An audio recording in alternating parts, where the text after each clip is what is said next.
What's up, tater tots? So a miracle just happened.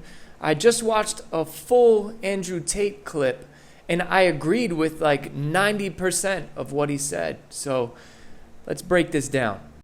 Children getting murdered, people getting sick for no reason. Like, all of this genuine bad things are happening in the world, as well as the fact that I truly believe the agendas in charge of the world are genuinely evil. And there cannot be a force without an equal and opposite force. That's Newton's third law, right? If I push against you, there's an equal and opposite force. So if there's true evil, if Satan appears in front of you, you're going to believe in God. All right, so I just want to pause real quick, because the way that he words Satan and God, this isn't the first time that he's mentioned it like this. When you see enough evil, you realize that there must be an equal and opposite force. There being an equal and opposite force. So if you see evil, then you know that there's an equal and opposite force that is good.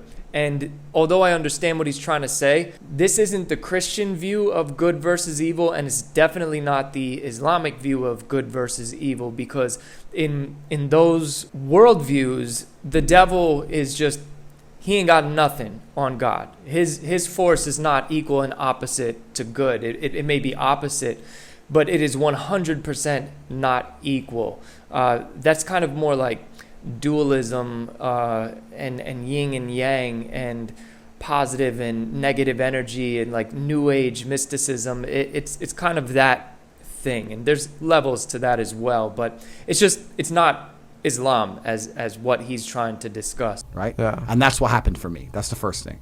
The second thing is, I think when you have negative experiences, and I'm talking about truly negative experiences, I've had a few where you come close to losing your life, or you meet other people who come close to losing their lives. Nobody's an atheist at the end, my friend.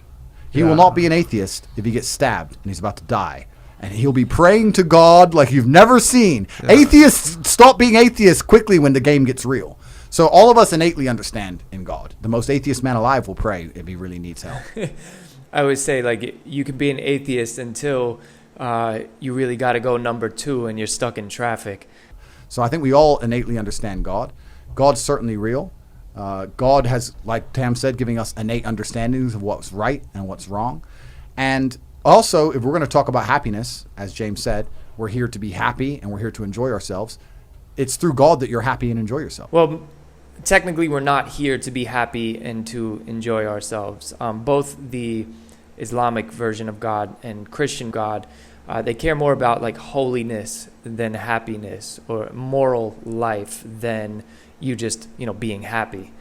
Happy is a byproduct of following God's will, though.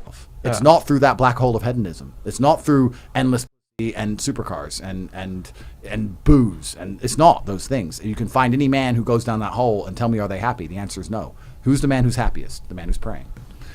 I want to argue the God point a bit more for all the atheists who are watching, and I would say that if you remove God from society completely, if you click your fingers and he's gone, and in most of the world where there's religion, and if you completely remove religion from earth, you'll see the devil appear pretty quickly. You'll see mass breakdown of society. Yeah. You'll see crime. You'll see rape. You'll see murder. You'll see theft. And then you'll understand that God is a real force. Even if you want to argue against God, even just the idea of God in and of himself, if enough people believe in the idea of a God and it makes them act righteously, then the idea is a real thing. So what Andrew is saying here is a lot of facts. Going back to what he said about like endless hedonism, like chasing after that, he's 100% correct. You cannot fill a God-sized hole in your heart with the things of this world. Like, it doesn't matter how much of it you have, you just cannot fill it. It's not going to be fulfilling. But the other point that I really agree with is, when he said if you just remove religion from the world, like you'll see craziness like you've never seen it. And this is a whole fact, and history proves this. The 20th century was more bloody and more people were massacred and murdered than the whole 19 centuries before it combined. And a big part of that, hundreds of millions of people were killed under communist, atheistic regimes. And part of the reasoning behind that is, if all that exists is this material world, meaning there's no transcendent being, there's no eternal consequence for the crimes that you commit here, and you and I are just a bunch of evolved soup, and we're just really like clusters of atoms, right?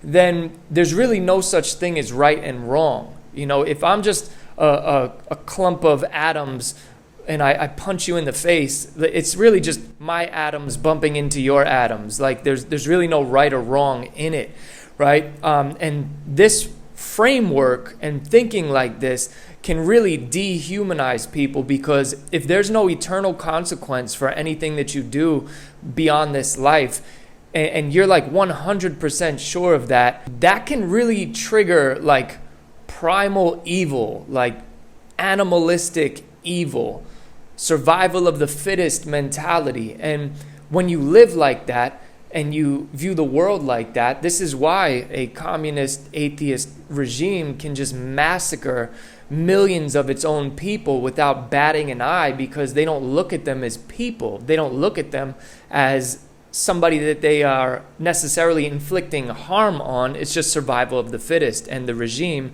is more fit than its subjects. So just look in history at what, a lot of people like to say, oh, religion is the cause of all the wars and blah, blah, blah. And if you just literally look at the encyclopedia of wars, only 7% of all wars, less than 7% of all wars have been about religion. And like I said, hundreds of millions of people have been killed under atheist regimes. So if it's true that we're just a bunch of atoms bumping into each other, and this whole entire universe was caused by accident, and we're just the result of like a whole bunch of different random cosmic accidents leading up to there being life on this planet, and if I do something quote unquote wrong to you, that view of being wrong is kind of just, it's subjective. And also, if the material world is the only thing that exists and like consciousness doesn't exist, then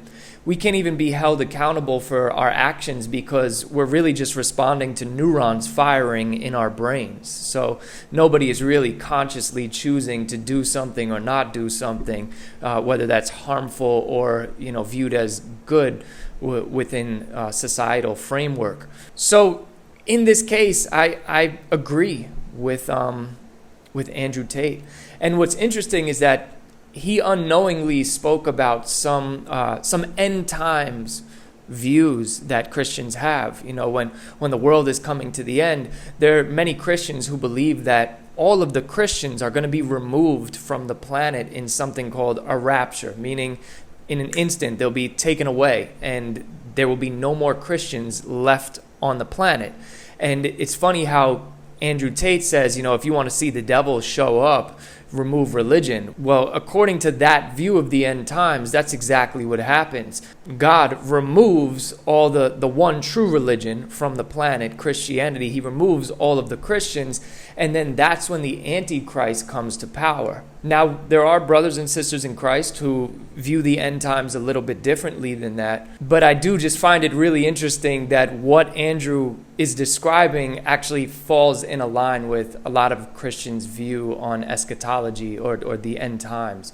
So maybe Andrew Tate is actually a prophet without even knowing it. So although I pretty much disagree with Andrew Tate and the rest of the tater tots, I do agree with him on this point. And Psalm 14:1 says, "A fool says in his heart, there is no God." So in the case of Andrew Tate, at least he's not that much of a fool to believe that there is no God. All right, guys, God bless. And if you want to see one of my other videos where I discuss some tater tot action, click right here.